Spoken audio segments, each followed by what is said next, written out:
¿Aló? Bueno, yo lo bajo. En primer lugar, muchas gracias por la oportunidad de poder establecer un diálogo sobre un tema que considero realmente importante. Lo que hemos escuchado hoy día en la mañana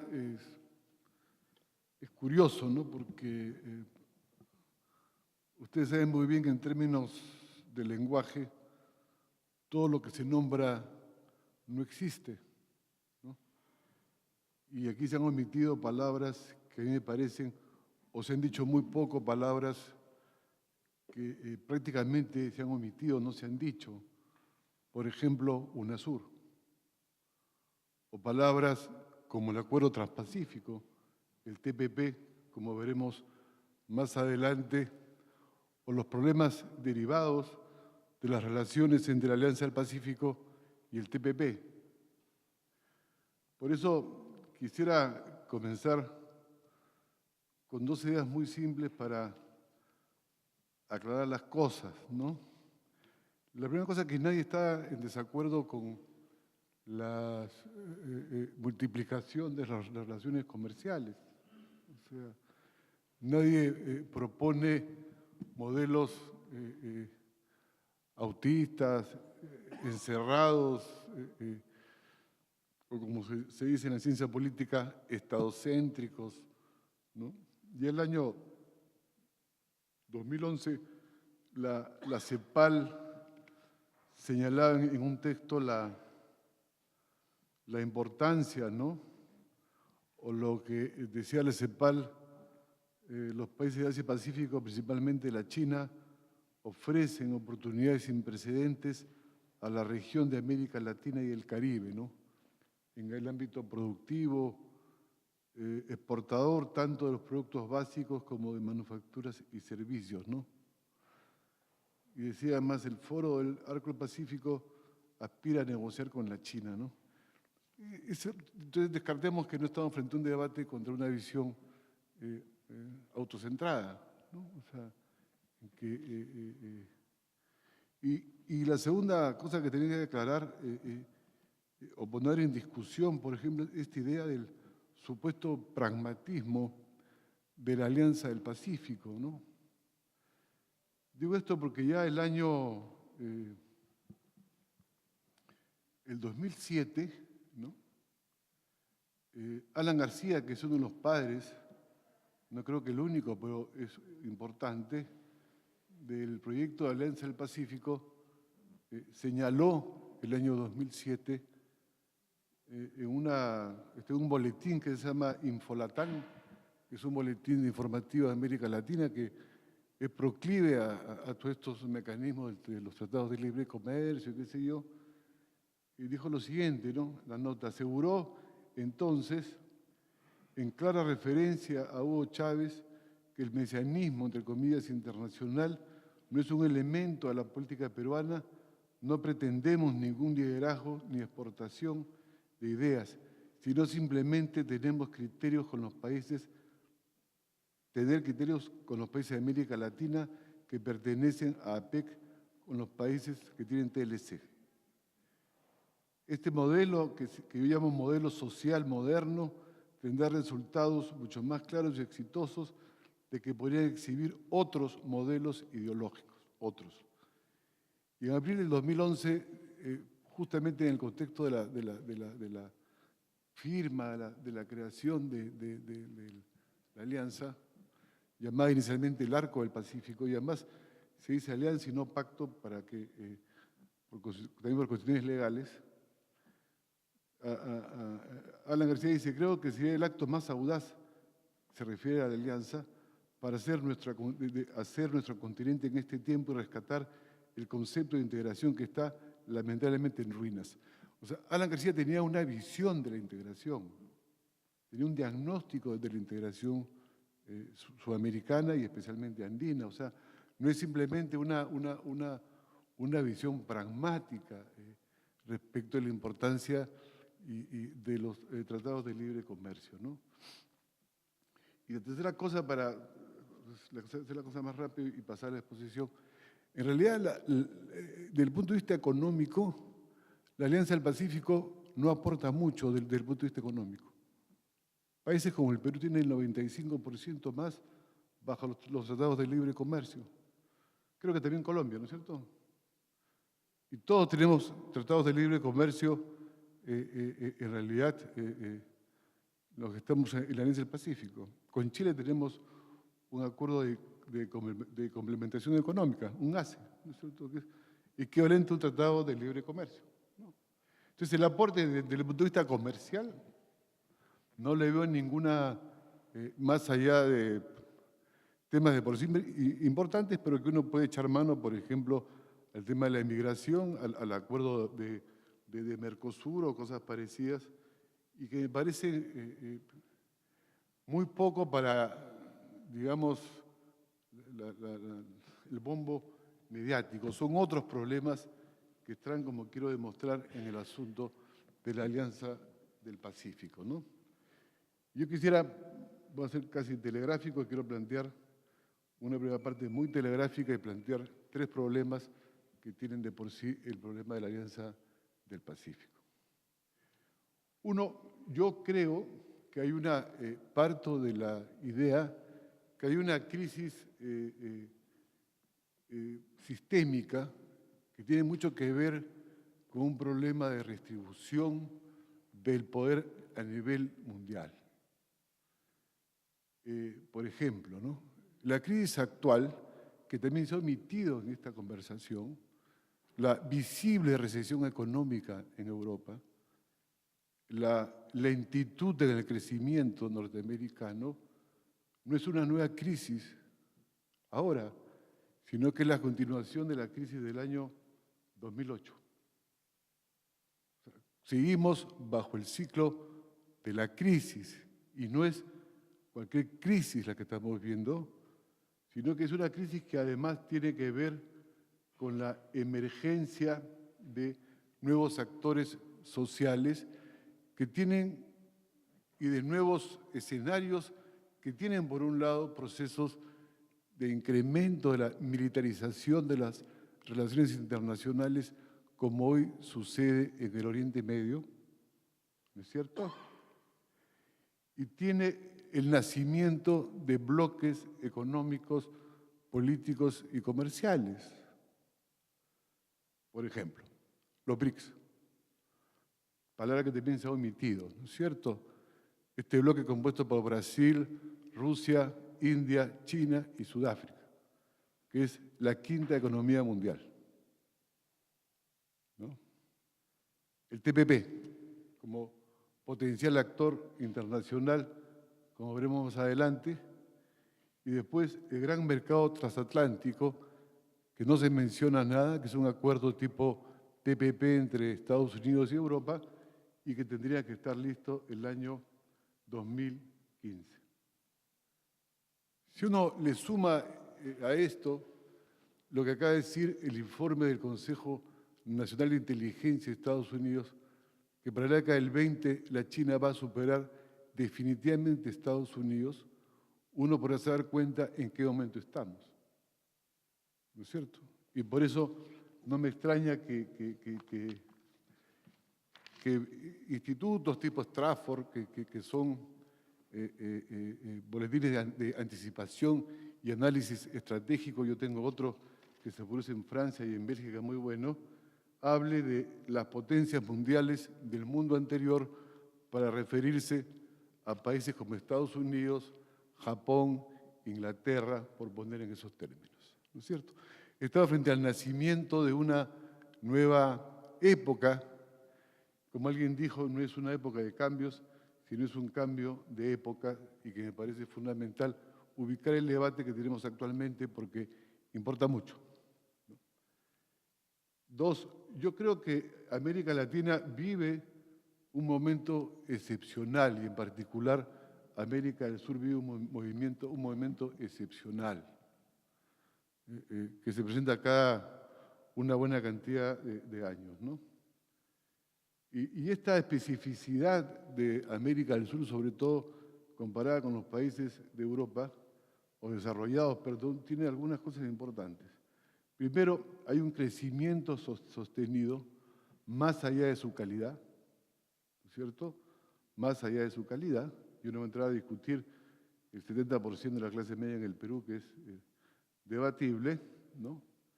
El Perú es uno de los países que tiene más trabajo infantil, para comenzar, en América Latina. Es el segundo salario mínimo vital, o el penúltimo, el último es Bolivia, en América del Sur. El 8%, 9% es trabajo decente, son los criterios de la OIT. Pero en fin, tiene un crecimiento sostenido más allá de su calidad, versus una recesión lenta de crecimiento en países desarrollados. Dos, hay una inclusión múltiple en América del Sur. Una inclusión étnica, uno lo puede ver claramente en el caso boliviano, una inclusión de género, que lo puede en la presencia en Chile, acá con la candidata Bachelet, o con la presidenta Cristina Kirchner en Argentina, o con la presidenta Dilma Rousseff en Brasil. Hay una inclusión cultural, todo el tema de las minorías, entre comillas, étnicas o pueblos originarios que se debate. Hay una inclusión en materia económica y una inclusión en materia de derechos. El matrimonio igualitario, toda esta onda que está habiendo, que en Colombia se discutió hace como 2 meses el matrimonio igualitario, acá creo que va a ser un tema de debate en las elecciones presidenciales, ¿no? Se aprueba en Argentina y se aprueba en Brasil, ¿no? Y hasta tenemos, cosa extraña, un negro en Estados Unidos de presidente. Cosa inimaginable hace 15 años. Si uno compara esta realidad, este ciclo, como yo llamo yo, de inclusión e igualitarismo, choca frente a otra realidad, por ejemplo, la eliminación de derechos en España, en Grecia, la enorme desocupación que hoy existe en esos países, más Italia, y los problemas evidentemente de crecimiento de la desigualdad en Estados Unidos. Si uno mira el aporte que ha hecho el laborismo a la desigualdad en Inglaterra, uno se va a dar cuenta que su aporte es bastante significativo. Incrementó aún más la desigualdad que dejó la Thatcher cuando terminó su periodo. 3. Hay grandes posibilidades en este momento excepcional de América del Sur de la conformación de esta región como un actor internacional importante. 4. Hay la presencia, en mi opinión, de corrientes progresistas en América del Sur versus corrientes profundamente conservadoras e incluso neofascistas en Europa y también en Estados Unidos.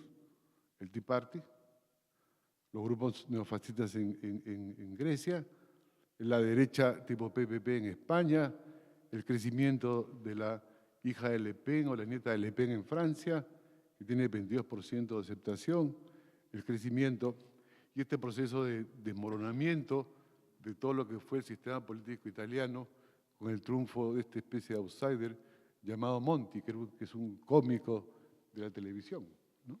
Entonces, me parece que acá hay una presencia de corrientes renovadas, además con nuevas direcciones.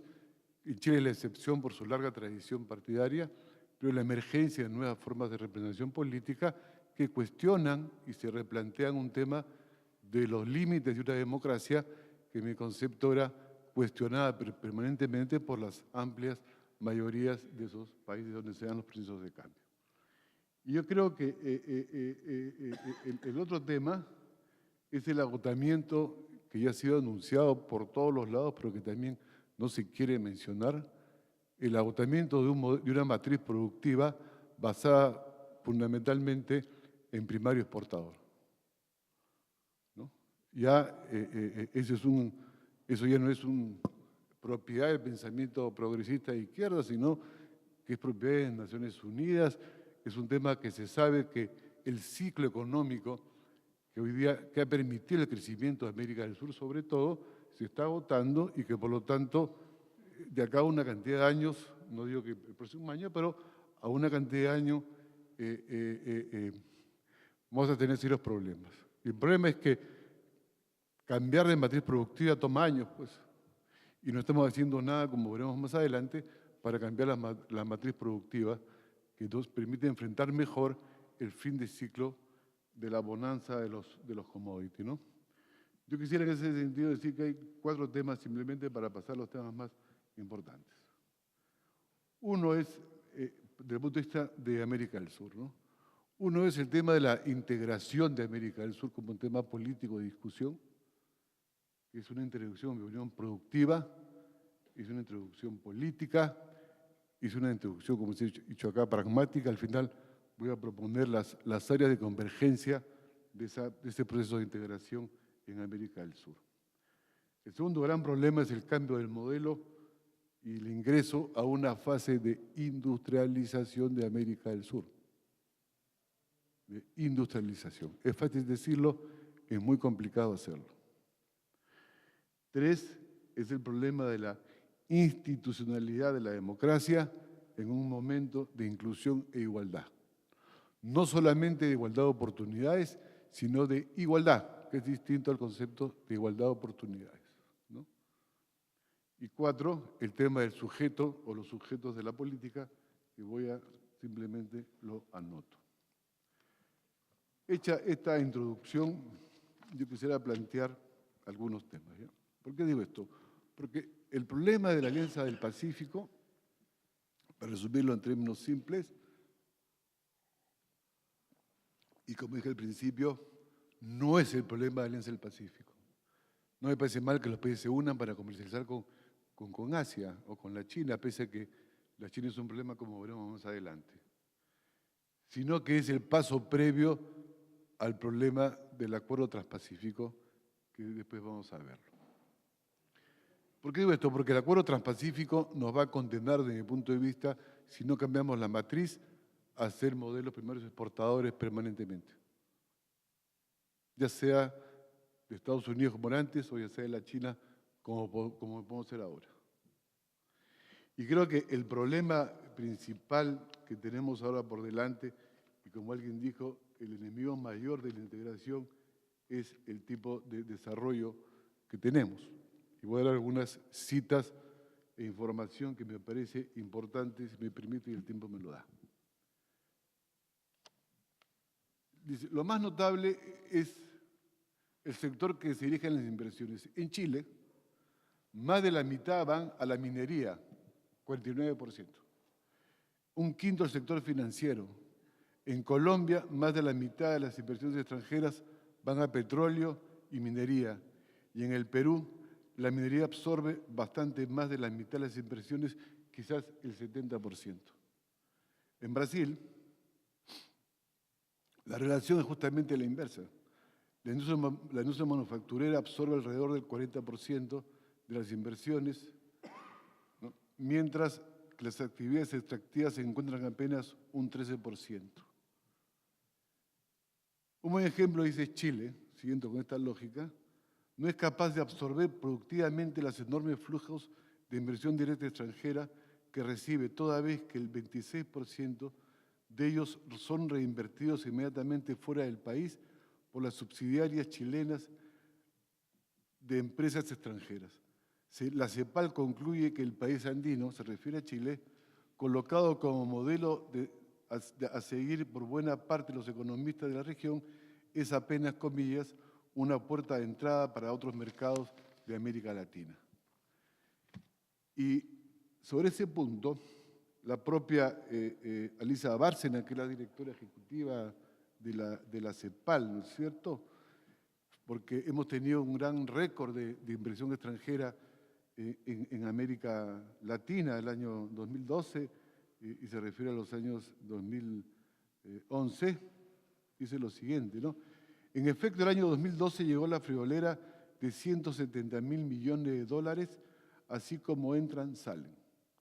No se trata en realidad de inversión extranjera directa, sino de flujos financieros que buscan rentabilidad y algo que es de sosiego, algo que no encontraron en años de zozobra y bajas tasas en los países centrales.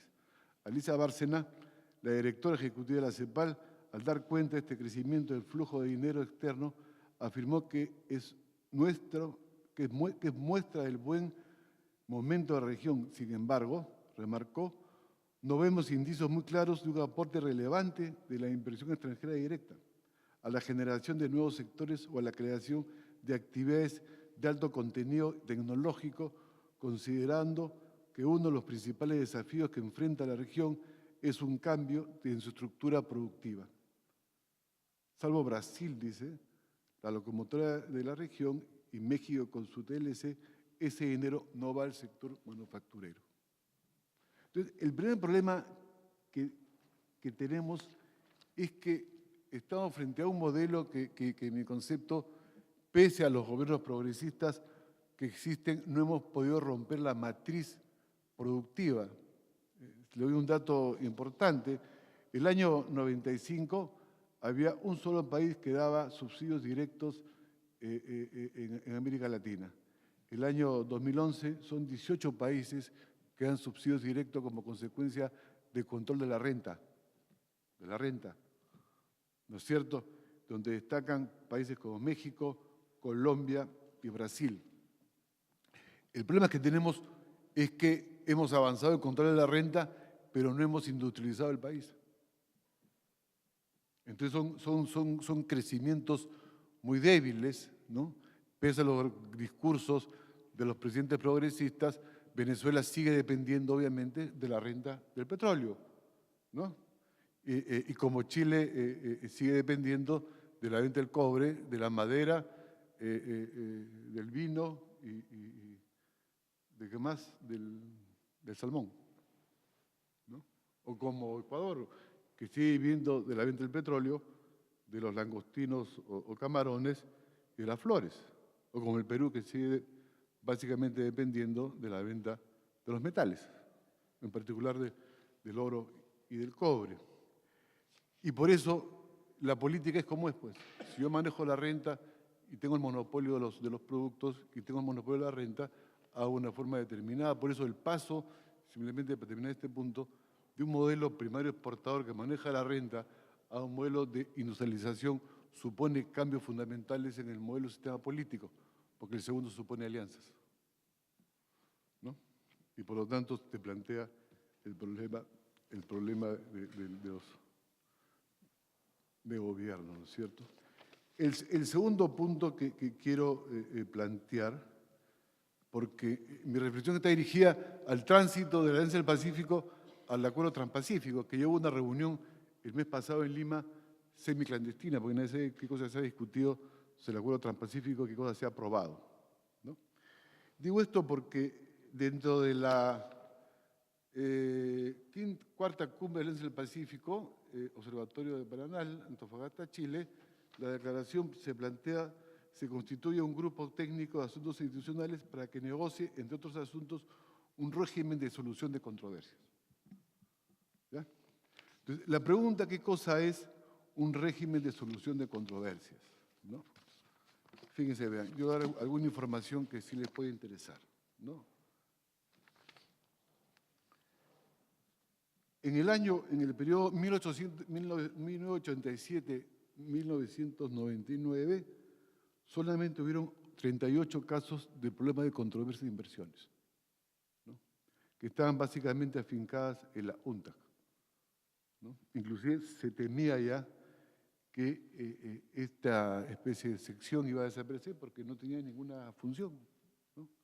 En el periodo 2012 se presentaron un total de 480 demandas inversor-Estado.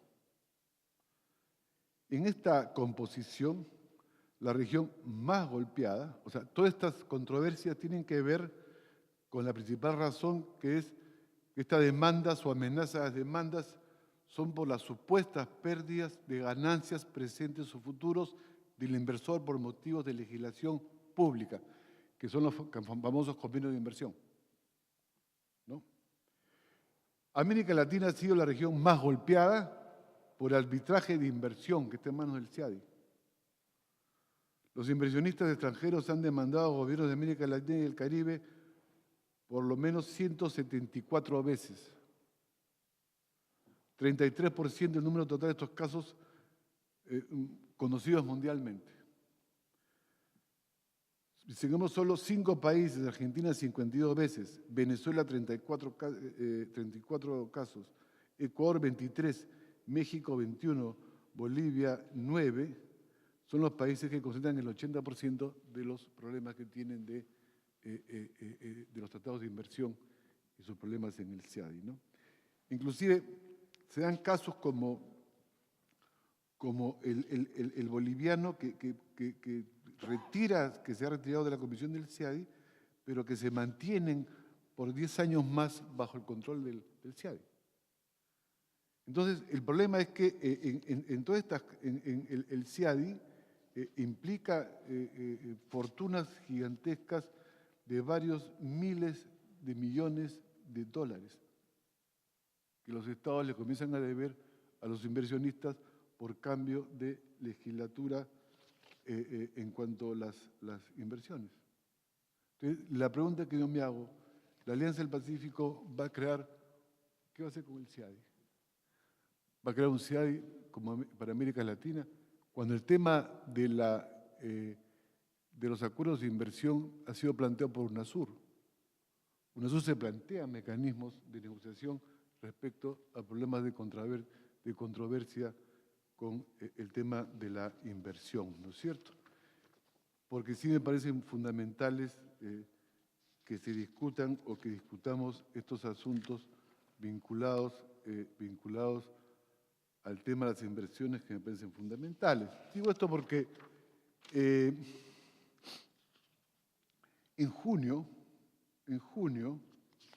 del año 2012, se filtró un capítulo de inversiones del TPP, del Acuerdo Transpacífico. Se filtró a los medios de comunicación, ¿no? Y que es uno de los acuerdos más controvertidos del TPP, en el cual los países de Perú, Colombia, Chile y México vamos a ir a parar, ¿no? Este documento se hace una definición muy amplia de la inversión y se propone cláusulas de protección que cubrirían no solo las inversiones extranjeras existentes, sino también acciones derivadas, asociaciones público-privadas, minería, licencias y permisos de manufactura e incluso las ganancias futuras estimadas. Prevé nuevas regulaciones para inversores que podrían limitar severamente la capacidad de regulación del Estado. Hasta ahora, como resultado de tipo de juicios que dije anteriormente, bajo los parámetros de los TLCs existentes, los países desarrollados han tenido que desembolsar más de 350 millones de dólares en compensación a corporaciones privadas. En otros 17 reclamos pendientes por un valor de 12.000 millones tienen que ver sobre todo con controversias en materia de ambiente, salud pública, transporte y no con asuntos de comercio internacional. El problema no es el comercio internacional. El problema son las patentes, es el tema de los medicamentos, es el tema del medio ambiente. Y por lo tanto, no es un acuerdo comercial, porque ya se hizo el comercio vía los TLC. Mi idea es que el Acuerdo Transpacífico es un TLC más radical. Y todo se va a profundizar aún más. Y nosotros hemos tenido una sesión en Colombia respecto al impacto que tenía el TLC en Colombia. Y hemos visto cómo los medicamentos en países como Colombia y Perú valen 300% veces más que en Ecuador y Bolivia, siendo los mercados de Perú y Colombia más grandes y con mayor capacidad adquisitiva que los mercados de Ecuador y de Bolivia. Así de simple. Y el tercer punto, entonces yo creo que el tema de la inversión y de la propiedad intelectual, ¿no es cierto?, es fundamental que también, porque también UNASUR se estaba planteando estos temas en materia como ente de cooperación e integración, ¿no? Además, UNASUR se estaba planteando el tema, de hecho, de las materias primas y la conformación de empresas multinacionales sudamericanas, que contó lamentablemente con la oposición sobre todo de Perú y Chile, ¿no? Y de Colombia. Y el último tema es el tema para que sea objeto de debate no en esta reunión, sino sería bueno preparar una reunión mucho más compleja sobre materia de UNASUR y todo lo demás, y el TPP, es el famoso, que no queda claro, Parlamento Andino, ¿no? El Parlamento Andino, según las noticias que tengo yo de Bogotá, de EFE, que van a desarrollar un marco legislativo. ¿Qué es un marco legislativo? O sea, ¿qué es un marco? O sea, en estos momentos hay Parlamento Andino, Parlamento Indígena, Parlamento Amazónico, Parlamento de Mercosur, que no funciona, que nunca se ha reunido, el Parlatino, o sea, y ahora vamos a tener un parlamento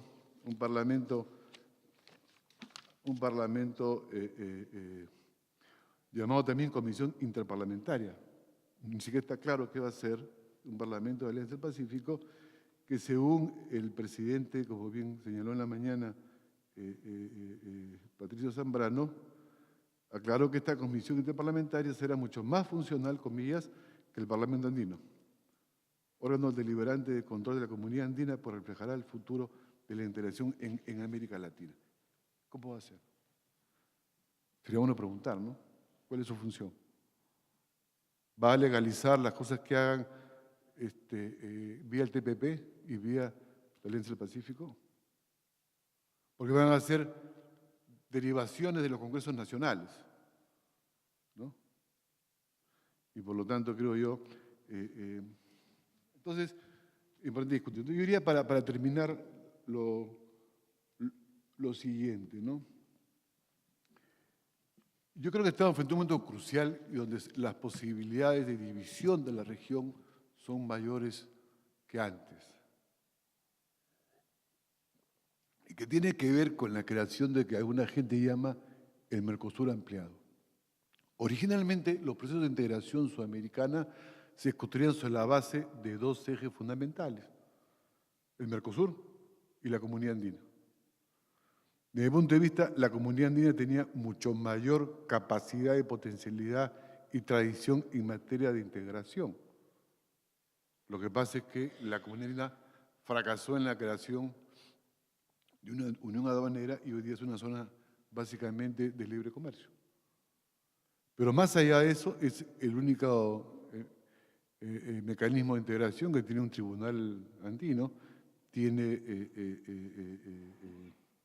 resoluciones supranacionales que se cumplen, que se incorporan a la legislación nacional, e incluso las resoluciones que adopta el Tribunal Andino, algunas de ellas son tomadas como ejemplo en el Tribunal Europeo. O sea que desde el punto de vista de nuestra capacidad de integración estamos bastante avanzados.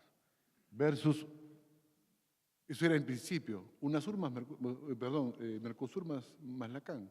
Hoy ya estamos frente a la posibilidad de lo que se llama Mercosur ampliado, con la integración de Ecuador y Bolivia, ¿no? Versus Alianza del Pacífico. Ese es el problema que tenemos por delante. Ese es el problema que hay por delante. Bajo un discurso que hemos escuchado, que aquí están los países democráticos y todo lo demás. ¿No es cierto? Entonces, el problema es cómo resolver esto. En la reunión que hubo acá en el mes de febrero fue, ¿no? La cumbre del CUE fue acá en febrero. Febrero, que nos fuimos acá también. Yo estuve en esta sala, febrero. Se planteó la tesis de la convergencia con un mecanismo alternativo para impedir una fractura de la región, que es un buen tema que debemos de discutirlo, ¿no es cierto? Y yo creo que hay temas que son fundamentales de discutirlo, porque tanto Lacan como Mercosur como Aladi tienen el mandato de discutir los temas de la convergencia, ¿no es cierto? Y hay que buscar convergencias y uniones que no nos dividan y que no nos generen problemas. Entonces yo voy a plantear para terminar algunas cosas y aquí termino de verdad. Uno, el tema de la ciudadanía sudamericana creo que es fundamental discutirlo. Es decir, cómo se armoniza y que está vinculado el tema de la armonización de políticas migratorias, aunque también laborales y de seguridad social, ¿no es cierto?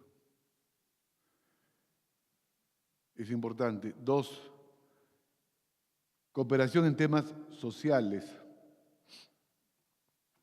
¿no? Es decir, en materia de salud, educación, hay consejos de salud y educación en UNASUR. En UNASUR hay 12 consejos que pueden ser bien trabajados, ¿no? 3, todo lo que es materia de infraestructura, telecomunicaciones y energía. Se ha planteado el tema del anillo digital, que es fundamental en América del Sur, pero creo que uno puede desarrollar formas de convergencia en materia de telecomunicaciones, energía e infraestructura, que como bien se ha dicho, el país, o por la región, es extremadamente rica en energía, en alimentos, en agua, en todo lo demás, ¿no es cierto? ¿Y cuál es, en mi opinión,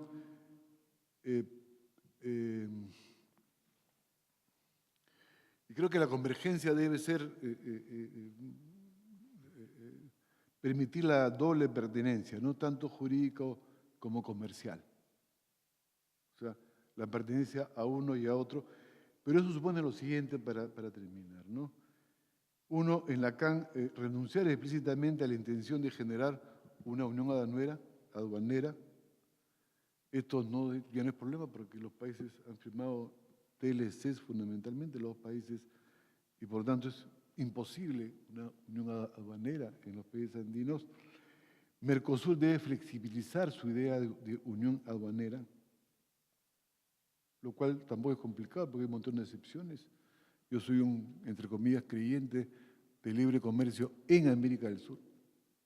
En América del Sur. Otra cosa es el resto del mundo, ¿no? Por tanto, Mercosur debe flexibilizar, y en particular Brasil y Argentina, que protegen mucho sus mercados, ¿no? 3, creo que se debe apuntar, como he dicho, la liberalización de los aranceles en América del Sur, dentro de América del Sur, ¿no? Y 4, se debe trabajar en la armonización de políticas y normas relacionadas con el comercio, regímenes aduaneros, denominación de origen, certificación, ¿no es cierto? Y desde el punto de vista político sea posible la doble pertenencia, y desde el punto de vista técnico lo más complicado es la armonización de las políticas y normas relacionadas al comercio. Pero me parece que la idea de la convergencia me parece una idea bastante positiva, y es lo que, en mi opinión, va a evitar, creo yo, una posible fractura de la región, porque estamos en un momento de creación de bloques complejos, ¿no? Y creo que, insisto en mi hipótesis, o sea, el tema de la alianza no es un tema, o sea, no aporta desde el punto de vista grandes cosas. Fíjense, la alianza acaba de dar $1 billón para ciencia y tecnología, ¿no es cierto? Brasil da 100 veces más, para poner eso en esos términos, ¿no es cierto? Ya. Entonces, creo yo que el problema es que no nos metan al acuerdo transpacífico, porque no solamente es un acuerdo comercial, es un acuerdo político, y que además entramos ya a una lógica geopolítica, porque finalmente el acuerdo transpacífico tiene como una de sus grandes misiones frenar a la China. ¿No es cierto? Frenar a la China. Y eso es lo que está buscando Estados Unidos, frenar a la China. Y eso es lo que se busca con el acuerdo transpacífico, frenar a la China. Entonces, vamos a ser parte de esta nueva sociedad transpacífica. ¿Cuál es? Uno de los objetivos, no digo que el único, es frenar a la China cuando lo que indica y lo que indican los especialistas, que yo no lo soy, es que la China va a ser una potencia mundial el año máximo 2030. Entonces, esta complejidad hay que discutirla en el Parlamento andino, porque a este paso el Parlamento andino, bajo esa lógica, no va a tener sentido. ¿No es cierto? Va a ser cambiado por el Parlamento de la Alianza del Pacífico. No ahora, sino en la próxima elección, me imagino. Entonces, sí me parece importante discutirlo políticamente. Disculpen que haya empleado mucho tiempo y muchas gracias por su atención.